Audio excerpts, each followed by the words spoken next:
Tahu nggak? Ada 10 juta Gen Z yang nganggur di tahun 2024 ini. Salah satu alasannya karena apa? Yes, karena tidak memiliki keterampilan atau skill yang sesuai dengan industri. Kenapa banyak anak muda yang nggak punya skill atau keterampilan? Faktornya sebenarnya banyak. Dan salah satu hal yang berasal dari internal yaitu males. Ngerasa, oh nyantai dulu lah masih SMA, oh nyantai dulu lah masih kuliah. Seriusnya nanti aja lah setelah kuliah, explore-nya nanti aja lah, cari pengalaman nanti aja lah. Belajar skill-skill barunya nanti aja lah, bla bla bla dan lain-lain. Yes, itu fenomenanya. Aku pun dulu juga kayak gitu, teman-teman. Jadi, yes, kita sama sepertinya kalau teman-teman ngerasa kayak gitu. Ngerasa kayak gitu juga nggak? Coba komen di bawah. Tapi nih kalau dari aku, jangan nunggu lulus. Ini 3 skill yang harus kita pelajari dan harus punya mulai dari sekarang. Biar nggak jadi 10 juta Gen Z yang menganggur. Kenapa skill komunikasi ini penting? Karena menurutku sejago-jagonya kita di suatu bidang tanpa punya skill komunikasi, ya kita bukan siapa-siapa gitu. Misal nih ya, kita jago ngedit, kita jago desain, jago masak, jago coding, jago skill apapun itulah pokoknya. Tapi setiap kali ada kesempatan buat ngomong di depan orang, kita jadi gugup gitu. Malu atau bahkan lebih milih diem aja di pojokan. Ya percuma teman-teman, kita bakal dianggap orang yang biasa aja sama orang lain. Bahkan gak dianggap gitu. Padahal ya kita pinter, kita punya kemampuan.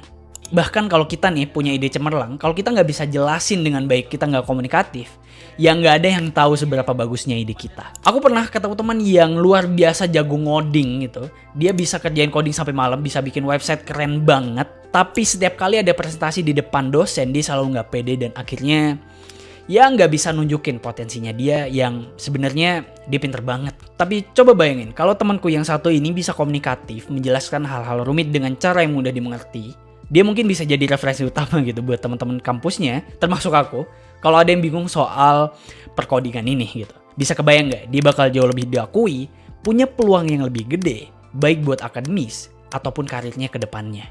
Yes, menurutku komunikasi itu bukan soal ngomong doang sebenarnya, tapi juga soal bagaimana kita menyampaikan ide. Yes, ide kita dengan cara yang orang lain tuh bisa paham gitu, teman-teman. Kalau kita bisa komunikasi dengan baik, nggak cuma dosen atau teman-teman kita yang tahu kemampuan kita, tapi kita juga bisa lebih bakal dihargain. Yang paling penting kita juga bisa bantu orang lain dengan ilmu yang kita punya gitu. Karena ya kita bisa komunikasi gitu, teman-teman. Kita bisa sharing gitu istilahnya, kayak gitu. Jadi ingat isi buku Influence the Psychology of Persuasion oleh Robert Cialdini. Beliau tuh bilang jika kita bisa komunikatif dan meyakinkan orang, kita bisa menjual apapun. Yes, ini bakal nyambung skill yang kedua yaitu jualan.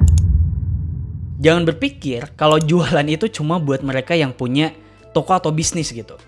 Di dunia sekarang jualan itu bukan cuma soal menjual barang, tapi juga tentang menjual ide, menjual diri, dan menjual solusi. Yes, nyatanya setiap hari kita tuh sebenarnya butuh namanya skill jualan. Baik itu ketika lagi kita presentasi jualan ide kita ke dosen, ngelamar kerja, jualan skill dan knowledge kita saat di interview, atau bahkan ngobrol sama teman pun kita bisa jualan gitu. Semua itu adalah bentuk dari penjualan. Dan cerita dikit juga, di semester 6 kemarin, aku tuh bisa keterima internship di salah satu perusahaan terbesar di Indonesia.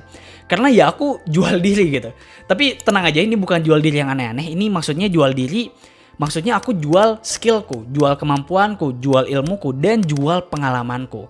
Akhirnya aku juga bisa jual diri juga di sosial media, atau bahasa kerennya adalah personal branding gitu. Dan aku bisa kenalan sama orang-orang hebat, aku bisa kerja sama brand-brand besar, aku bisa punya teman hampir 100.000 teman di Instagramku. Kalau dikumpulin di lapangan aja mungkin udah full banget gitu. Jadi ya ini powerfulnya dari skill jualan gitu. Jualan itu lebih dari sekedar transaksi, tapi ini tentang membangun kepercayaan. Kalau kita bisa jual ide dan diri kita dengan penuh keyakinan, aku yakin kita bakal dapat kesempatan yang nggak kita duga gitu, teman-teman. Yes, yang terakhir adalah tech savvy. Yang intinya adalah kita punya skill buat manfaatin teknologi nih. Kemampuan untuk menggunakan alat dan platform digital dengan efisien adalah skill yang nggak bisa ditawar sih menurutku. Misalnya kita bisa lihat gimana tools seperti Microsoft Excel, Google Sheets contohnya dipakai di mana-mana gitu. Dan itu bikin efisien kerja gitu, teman-teman. Bayangin kalau manual nyatet satu-satu kan nggak mungkin gitu kan ya. Tapi kagetnya sebenarnya banyak anak-anak muda yang, atau teman-temanku lah, aku benchmarking ke teman-temanku yang sebenarnya mereka tuh masih bingung pakai Excel dan Sheets itu gimana gitu. Contoh lagi deh, AI gitu. Misalnya kita manfaatin ChatGPT dan aku setiap hari pun pakai ChatGPT gitu, teman-teman. Ataupun Canva deh, Canva yang ada fitur AI-nya yang bisa bikin kita desain lebih cepat, dan aku pun juga pakai fitur itu. Dan kagetnya lagi, masih banyak loh dari kita yang sebenarnya nggak tahu cara pakai ChatGPT, padahal ini bikin kita bisa lebih cepat dan efisien gitu kerjanya. Bahkan ide dan skrip video ini pun dibantu sama AI yang aku kerjain cuma paling 30 menit doang. Oke, kesimpulannya, di dunia yang bergerak begitu cepat ini, teman-teman, kita nggak bisa lagi cuma berdiam diri dan berharap peluang datang gitu. Tanpa skill-skill yang dibutuhin industri sekarang, kita bukan hanya tertinggal, tapi juga terbuang. Ya ini jahat, tapi itulah realitanya gitu. Dunia ini bergerak menuju ke masa depan yang penuh dengan kejutan menurutku. Dan kalau kita nggak belajar dari sekarang, kita akan cuma jadi penonton, bukan pemain. Karena menurutku, waktu itu tidak menunggu siapapun. Aku jadi inget yang dikatakan James Clear di bukunya Atomic Habits gitu kan ya. Dia tuh bilang keputusan kecil yang kamu buat hari ini secara konsisten bisa mengubah hidupmu di masa depan. Jadi buat kita yang masih muda, termasuk aku, ini mungkin akan jadi pesan untukku juga gitu.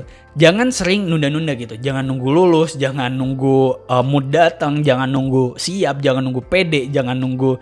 Intinya jangan banyak alasan lah, termasuk ini tamparan untuk diriku sendiri. Dan yes, kita harus belajar dan mulai dari sekarang.